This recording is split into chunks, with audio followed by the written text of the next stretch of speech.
Okay. Ang kaharian ng Diyos ay nasa mundo at nasa atin din po.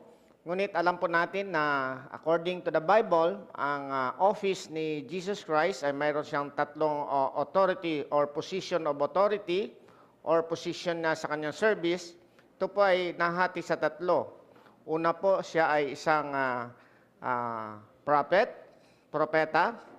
Siya din po ay isang pari, yung pari talaga na nagdadala ng tao sa Diyos, at ang pangatlo po ay siya po ay hari. So tatlo po ang kanyang offices, tatlo ang kanyang posisyon ng authority at yung kanyang service. Yan po ay sa Hebrew po diyan HaMessiah, yung Messiah, or Kristo sa Grego Kristo.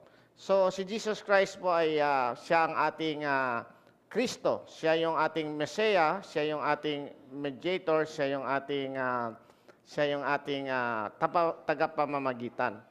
So, sa kapanahunan po ng Israel, sila po ay nag-anticipate ng kanilang Messiah, nag-anticipate ng Christ nila, at nung dumating si Jesus Christ ay ang kanilang pag-isip ay ito na yung hari na magle-liberate sa atin sa ating pagkakaalipin sa iba't ibang kingdom. Kasi ang Israelites po ay binigyan sila ng kingdom ng Panginoon, ngunit sila ay nagreklamo at gusto nila ng sarili nilang king. Pinagbibigyan sila ng God na magkaroon ng sarili nilang king, ngunit sa kanilang kasalanan ay nahati po ang mga kingdom of Israel into two parts, the Israel and the Judah, at dahil din sa kanilang kasalanan, sila ay pinarusahan na naalipin siya sa iba't ibang bansa. Ang una pong nakaalipin sa kanila ay Assyria, pangalawa ay ang Babylonia, pangatlo ay Medi-Persia, pang-apat ay yung Greek or Grego, at sa kapanahon ng Jesus Christ ay under sila ng Roman Empire. So sila po ay naalipin ng iba't ibang mga bansa. So sila po ay naghihintay ng kanilang mediator, ng kanilang Messiah, ng kanilang Kristo. At nung dumating si Yesu Kristo at natagpuan siya ni Andrew, sinabi na kay Peter, "We have found the Messiah, the one written by Moses and the prophets." So ganun din ang kanilang anticipation kasi sa kanilang mga sulat ay nag-iintay sila ng tagapagligtas sa kanila. A David-like Messiah, ang ibig sabihin ng David-like Messiah ay isang hari na magaling.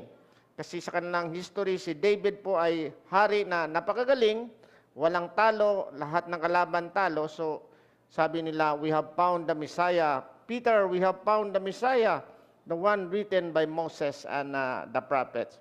So, si Jesus Christ, nung nandito siya po ay nagtuturo about the kingdom of heaven. Ang kingdom of heaven is similar to the kingdom of God, at similar din yan sa ating magandang balita ng eternal kingdom na ating mararanasan kung tayo po ay dadating na sa kapanahunan ng ating end of times. No? Ngunit dito po sa konteksto ng ating babasahin mamaya, ang mga Israelites po ay nagtatanong sila, ano ba yung kingdom of heaven? Kailan ba yung dadating? Kasi ang mga Israelites, sinasabi nila, kami ngayon ang great na kami ang great na bansa, at lahat ng mga bansa ay parang luluhod sa amin, at kami ngayon ang maghahari na. Kaya nga sabi ni James at saka ni John na, "Lord, pag nagtayo ka ng kingdom mo, ilagay mo ako sa kanan, no? Sa ibig sabihin, assistant mo ako, or tayo ngayon maghahari." Kaya nung nag-explain si Jesus Christ na mamamatay na siya, sila po ay nalungkot kasi nasila yung kanilang paradigm o kaisipan na ito na yung si Jesus Christ ay ang ating Messiah o ang ating Kristo. Even the whole Israelites ay, nung pumasok si Jesus Christ sa Jerusalem, sila ay sumigaw, "Hosanna, blessed be the one who brings the name of the Lord." No? Kasi alam na nila na dito na yung ating tagapagligtas. At pagpasok na sa Jerusalem, nandun yung center ng kanilang sa kanilang bansa, sa Israelites. Nandun yung templo, nandun yung mga Romano.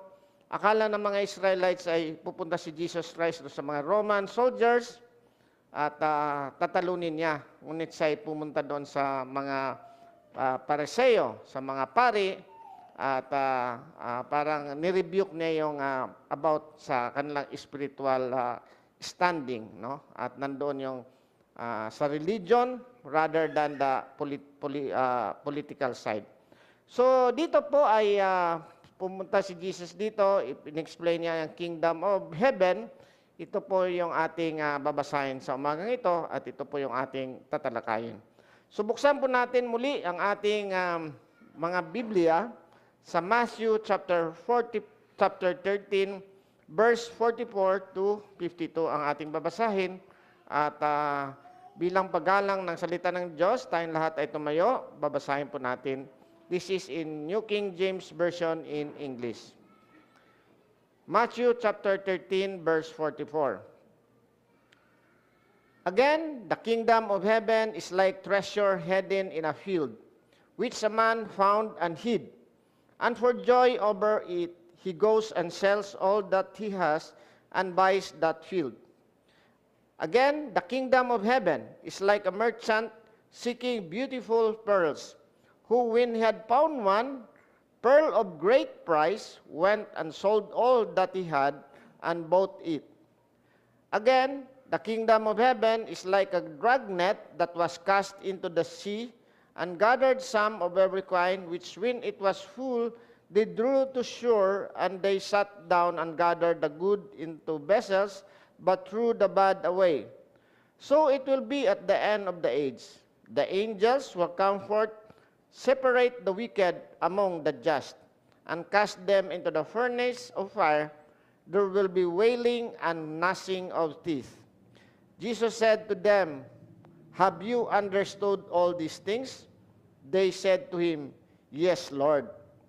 Then he said to them, "Therefore, every scribe instructed concerning the kingdom of heaven is like a householder who brings out of his treasure things new and old." Salamat po sa pagkakabasa ng salita ng Diyos. Let us pray. Panginoong Diyos na aming Ama, salamat muli na kami, Lord, ay iyong binigyan ng pribileyo na makabasa ng iyong mga salita galing sa Biblia. At alam po namin ito ay makapangyarihan sa lahat. Ito ay nagbibigay sa amin ng hope. Ito ang binibigay sa amin ng power upang kami ay makatakas sa aming mga kasalanan at maintindihan ang aming pag-asa, ang aming daratnan sa mga susunod na araw at sa eternal life namin, Lord. I-bless mo ang bawat isa na makikinig at sa akin din po magkahayag, ikaw din po na magkabay sa akin. Salamat muli at dalangin namin to sa pangalan ni Jesus, naming Panginoon, tagapagligtas. Amen. Dito po sa ministry ni Jesus Christ, kasi alam po natin si Jesus Christ ay Diyos siya, tunay na Diyos, na siya ay nagkatawang tao upang i-fulfill niya ang kanyang mission dito na tayo po ay ibalik sa dati nating kalagayan na kasama natin ang Diyos, tayo ay mayroong kapayapaan sa ating mga buhay. Kasi ang una pong sin na nagawa ay yung sin ni Adam and Eve, yung fall. Tayo po ay nahiwalay sa God, na-separate tayo sa God, at nalayo tayo sa kanyang kapangyarihan at sa kanyang kingdom. Katulad ng aking introduction kanina, siya po ay pumunta sa kanyang bayan, ang bayan ng Israel. Sabi nga doon sa bayan na sa James 1:12 or 11, he came into his own, but his own did not receive him. But to those who receive him, he gave them the right to become children of God. Ibig sabihin niyan, si Jesus Christ ay inatasan na pumunta doon sa bayan ng Israel. Alam po natin na alam po ng Diyos ang lahat, ngunit sa ating finite na pag-iisip, sa ating limitadong pag-iisip, mayroon lamang mga segments sa mga party na dapat i-explain ni Jesus Christ. Kasi ang kingdom of heaven, the kingdom of God, or the kingdom of our salvation, or our final destination na na tayo po ay talagang makasama ng Panginoon sa kanyang kaharian. ang kanyang pagsabi dito ay medyo marami pang katanungan ang mga tao.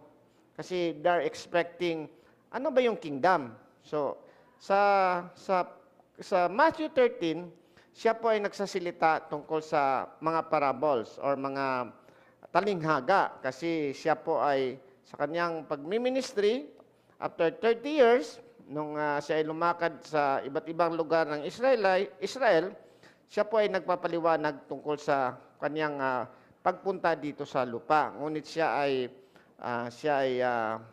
parang pinersecute. Sa kapanahunan na ito ay siya ay nagkikwento ng mga parables or talinghaga upang ang makarinig, na dapat makarinig, ay maintindihan ito, ngunit sa hindi dapat makarinig or walang intention na makarinig o walang pagnanais na makarinig ay hindi maintindihan ito. So sabi nga, kung kayo ay may tainga, kayo ay makinig. Hindi ibig sabihin na kung kayo ay may literal na tainga, kayo makinig, kasi lahat naman almost all the people ay may tainga naman. Generally yan may tainga. Pero ang ibig sabihin nito, kung binigyan kayo ng pagkakataon ng Panginoon na makarinig ng kanyang mga salita, ay magbigay kayo ng intention to listen to this explanation. So sabi dito sa 44, again, kasi marami na siyang illustration, marami na siyang parable about the kingdom of heaven. Ang kingdom of heaven dito ay similar ito sa kingdom of God. But Matthew is a writer to the Jews, kaya sa kanilang kapanahunan, bawal sa kanila ang magsalita ng God, yung Yahweh, no? Hindi nila masabi yan kasi very holy sa kanila yan. Hindi nila pwedeng banggitin yan, yung God, yan.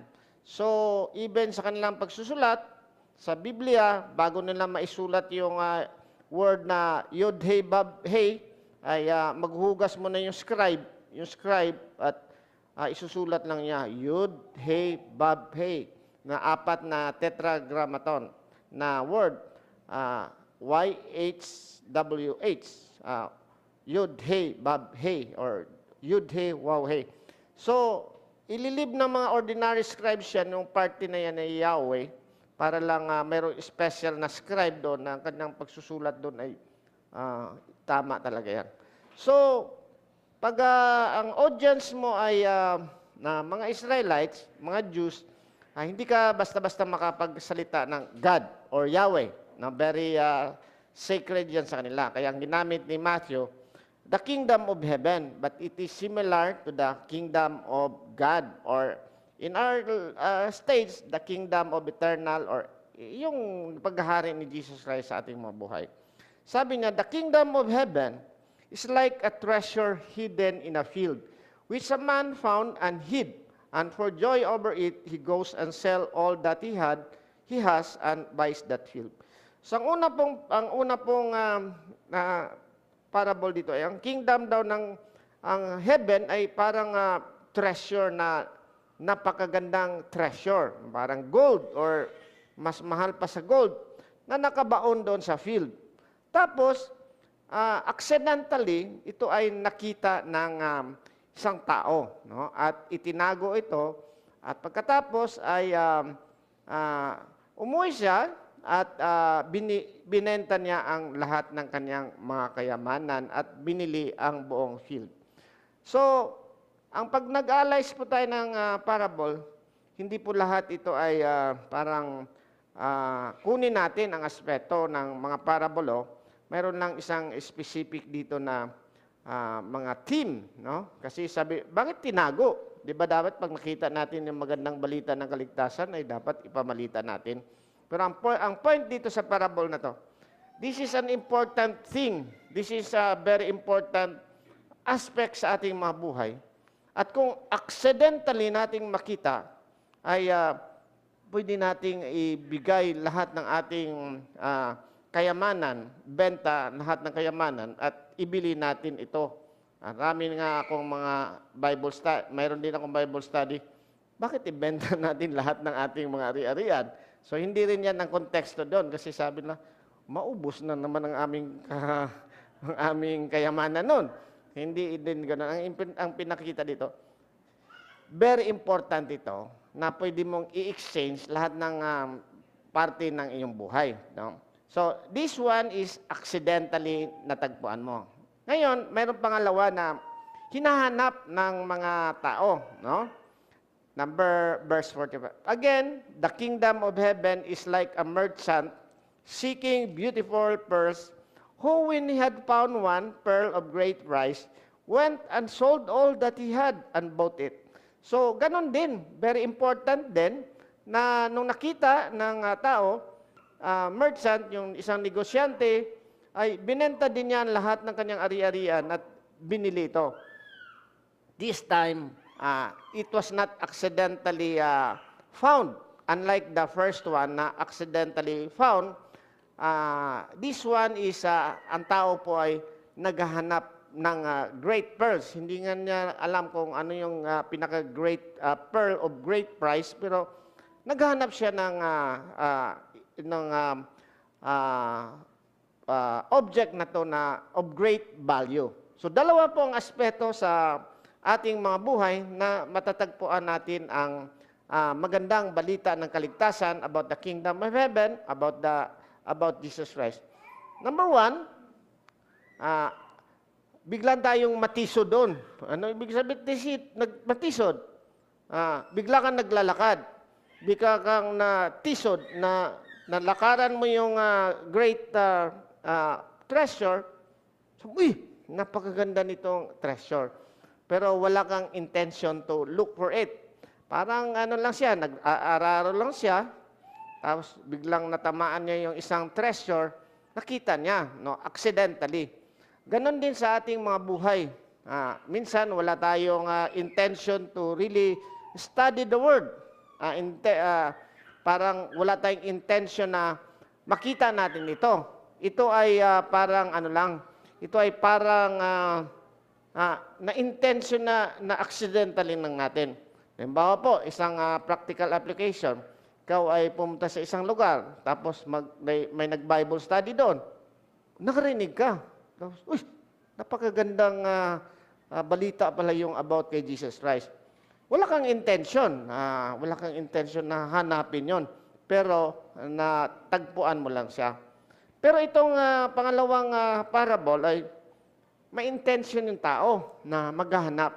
So, mayroon ding mga tao na, sige, mag-Bible study kaya tayo para malaman natin yung katotohanan about Jesus Christ. So, intention na magplano ng mag-Bible study at natagpuan.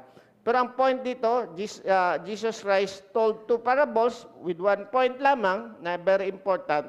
Isa accidentally matatagpuan, pangalawa ay intention na hahanapin, pero pareho ang reaksyon ng tao na kung matagpuan mo ang kingdom of heaven, the good news of our kingdom of heaven, the good news of our salvation, ite-treasure mo yon, bigyan mo ng halaga at huwag mong baliwalain kasi napakaganda yung treasure na yan. No? So, ganun din sa atin, kung accidentally natatagpuan mo, bigyan mo ng halaga. Kung talagang naghahanap ka at natagpuan mo rin, bigyan mo rin ng halaga. Ngayon, medyo lumalim na itong paliwanag ni Jesus Christ. Kasi sa third parable, sabi na, Again, the kingdom of heaven is like a dragnet that was cast into the sea and gathered some of every kind, which when it was full, they drove to shore and they sat down and gathered the good into vessels, but threw the bad away. So in their case, kasi wala pa naman silang mga powerful talaga ng mga bangka, sila po ay ang parable daw ng kingdom ay parang napakalaking net, no? Napakalaking net na inhagis doon sa dagat. At kung napuno na yon, hinila nila sa tabing dagat at ito po ay kanilang tiningnan yung mga isda. Sa kapanahunan po, minsan nakikita ko na mayroong mga malaking net. No? At ito ay hinihila ng mga malalaking barko. Pwedeng isang barko lang o isang malalaking powerful boat. Yung isang part ng net ay nakatali lang doon sa shore. Tapos yung bangka ay lumalayo doon sa malayo-layo, tapos left turn siya or right turn, tapos babalik siya ng ganun. Parang gagawa siya ng U. Tapos, hihilain na niya yung net. Yun ang parang nakita ko doon sa mga kamag-anak ko, na meron silang mga malalaking barko at hinihila nila patapala yung manatas iniikot. Pwede rin yan, dalawang bangka, yung dalawang bangka ay pupunta muna doon sa malayo, tapos hihilain na papunta sa shore. Pero ang point dito ay, it is like, in Kingdom of Heaven, is like a drag net. Hinihila yan. That was cast into the sea and gathered some of every kind, which in what full and brought to shore, and they sat down and gathered the good into vessels, but threw the bad away. So after nila na makast yun, mayroong mga fish doon na hindi pwedeng kainin, hindi masyadong maayos. Mayroon ding mga objects na hindi rin maayos doon.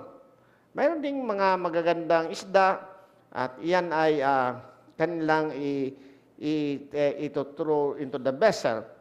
When in fact, doon sa isang ano doon, na minsan nagtataka ka, kasi ang intention lang naman nila yung isang klase ng isda, no? Isang klase ng isda. Kunyari, ano ba yung isda na pangtuyo natin? Yun kasi ang medyo doon sa isla, sa island. Yun ang intention talaga na yun ang kukunin.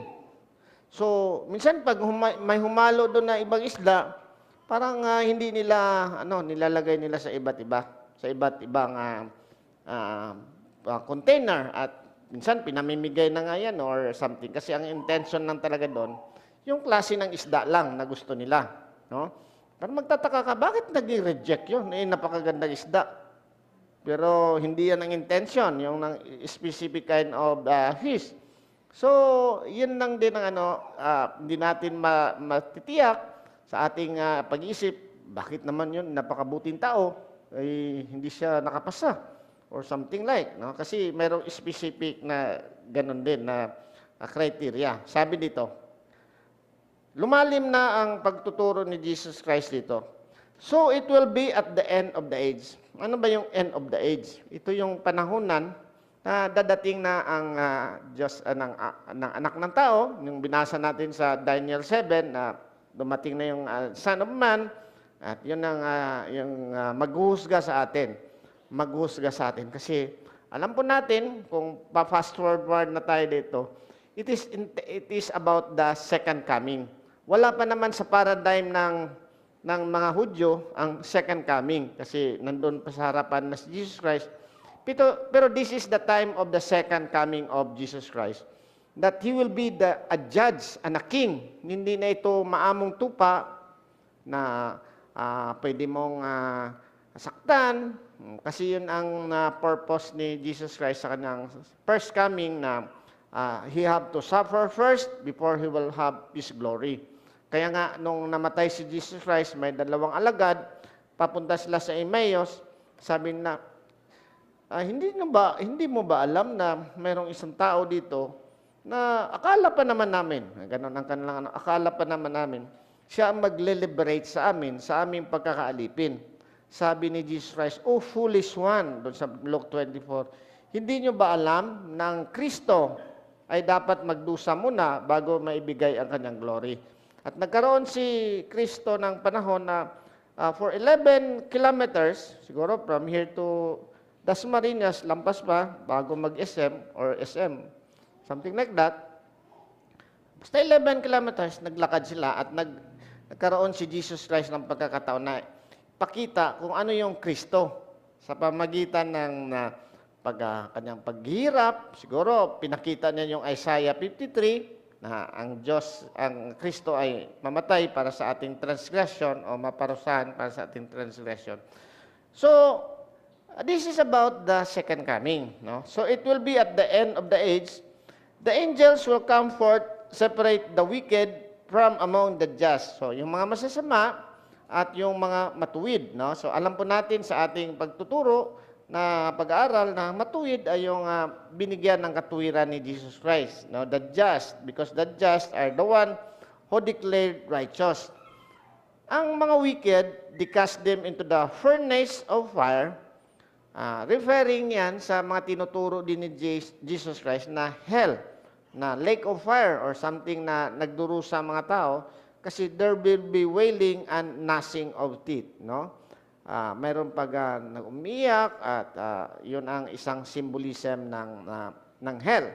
So, sabi ni Jesus Christ, ganun ang kingdom of heaven, kingdom of God, or ating expectation, ang magandang balita na tayo masama sa Panginoon, parang tayo ay mga masasama, yung mga tao ay masasama, at mayroong mga matuwid, at ihiwalay ang matuwid from the masama. At ito ang masama ay tatapon sa furnace of fire. Ngayon, very vivid siguro ang pagka-describe ni Jesus Christ about this one.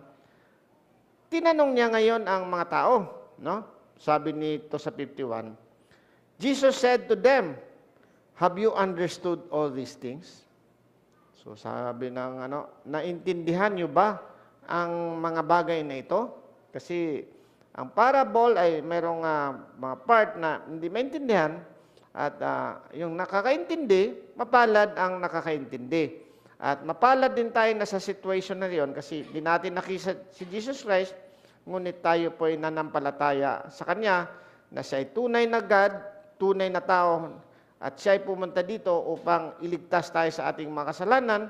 Siya ay namatay to suffer, to die on the cross to pay the sins of those who would believe in Him, and to live a perfect life so that we can be declared righteous when we have this righteousness. At the same time, give us the power na imparted righteousness na makatakas tayo sa power of God.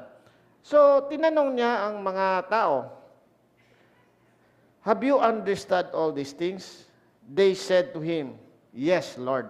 Ngayon, tatanungin ko po kayo, bilang isang tagapagturo at ang mga obligasyon ko ay dapat matiyak ko na naintindihan niyo ito at ang dapat sagot niyo, hindi lamang perfunctory na sasagot kayo sa akin na, "Opo, naintindihan namin," kundi talagang nasa inyong puso ba talaga na naintindihan niyo ito? Na very important yung magandang balita ng kaligtasan, very important yung ating pagka-reconcile sa God o pagka-balik natin sa God, at dapat bigyan natin ng panahon kung ano mang resources na mayroon tayo, pwede nating ibigay natin sa Panginoon. Kasi sabi nga ni Paul doon sa Philippians chapter 3 na kung pag-usapan ng ang credentials ng maayos na pagtatrabaho, wala kayo sa akin. A Hebrew of a Hebrew, Pharisees, pagdating sa pagsunod sa batas, paggawa ng mabuti, ako mas mahalaga, mas malaki ang credentials ko sa inyo, mga Hudyo, kasi pinapakita niya doon sa mga Hudyo na very legalistic. Ibig sabihin ng legalistic by the book.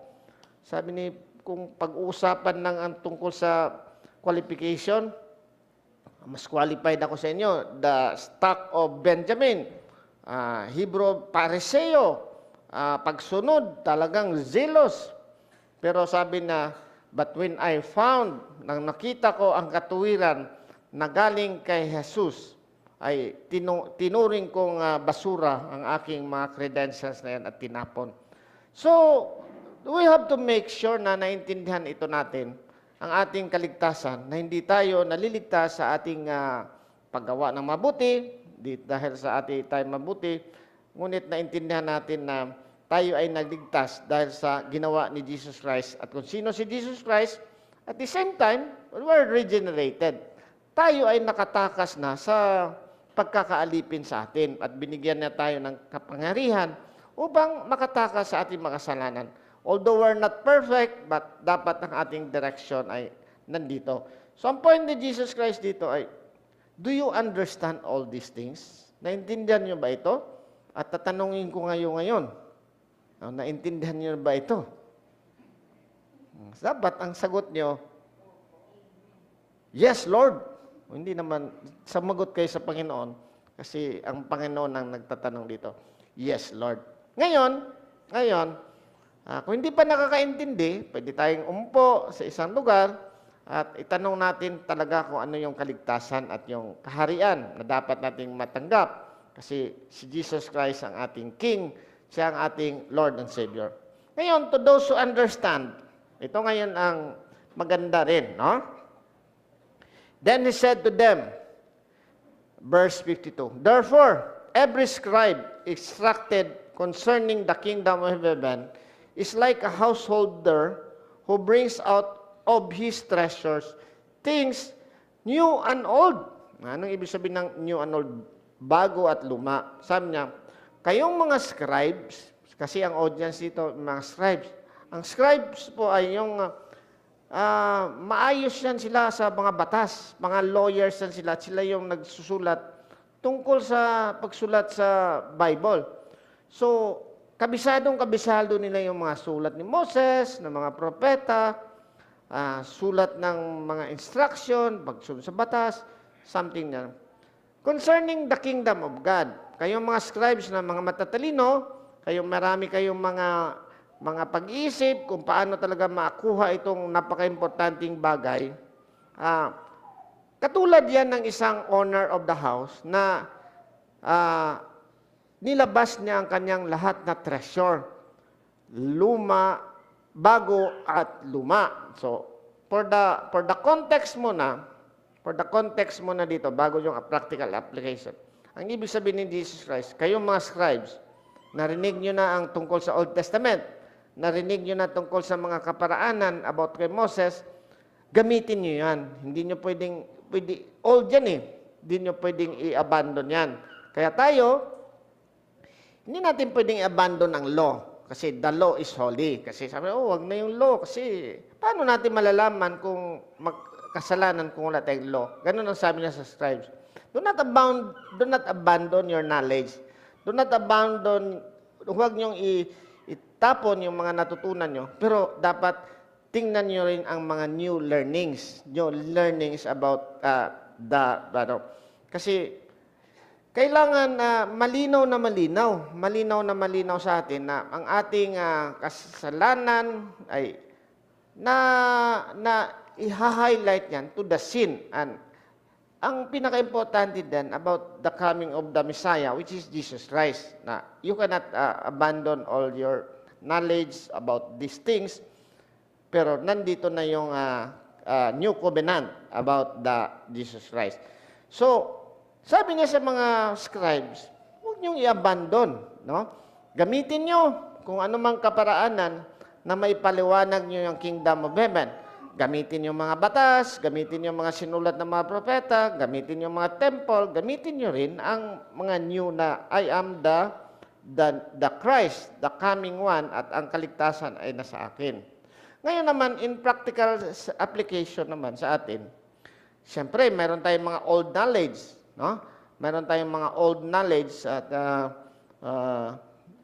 ibigay natin yan. Hindi naman tayo pinadaan na wala tayong mga alam. Meron din tayong old knowledge. Maski anong ka-practical knowledge, gamitin natin yan. Pero gamitin din natin yung nating bagong natutunan na about kay Jesus Christ.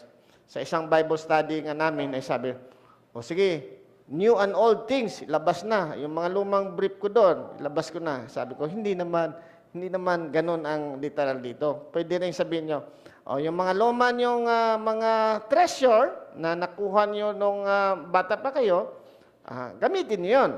Yung mga bago nyong treasure na nakuha nyo sa inyong bagong kalagayan, gamitin nyo yun. Sa atin din, kung pwede nating literal, yung mga lumang plato, labas mo na. Yung mga bagong plato, ilabas mo na. Para magamit kung anong pwedeng gano'n yung lahat ng gamit natin, ilabas na natin para lang maipaliwanag natin yung magandang balita ng kaligtasan. Gamitin nyo yung lahat ng knowledge nyo sa luma, yung mga bagong knowledge nyo sa yung pag-aaral ng salita ng Diyos, upang maibahagi natin ang salita ng Diyos sa mga tao. So, mga kapatid, in practical application, sa ating pagsishare ng salita ng Diyos, Gamitin natin yung ating mga natutunan nung bata pa tayo. Gamitin natin yung mga treasures na na-acquire natin nung bata pa tayo.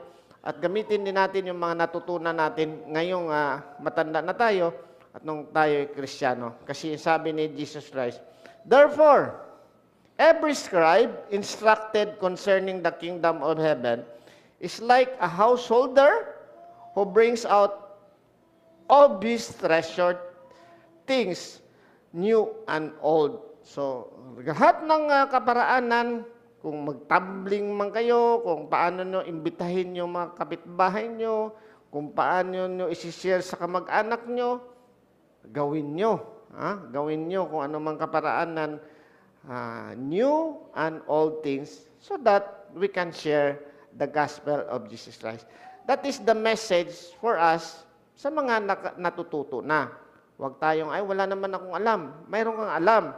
Mayroon kang alam. Mayroon kang relationship with your old friends. Gamitin mo yun. Do not abandon your relationship with your old friends. Yung relationship with your relatives. Gamitin mo yon para ma-share natin ang magandang balita ng kaligtasan. So, in summary, ang kingdom of God, ang ating kaligtasan ay pwede nating matatagpuan yan accidentally. Ganito pala yun. Ganito pala yun. Pwede rin tayo naghahanap at natagtagpuan natin, ganito pala yun. And very important yun na talagang ibigay natin ang ating sarili doon. Pangalawa, mayroong eternal implication yan na at the end of the age, ganun din. Dadating yung angel, isi-separate niya yung masama at saka matuwid. At tayong matuwid, na natuwid dahil sa katuwiran ni Jesus Christ at binigyan tayo ng karapatan na maging anak ng Diyos, ay maging bago din tayo.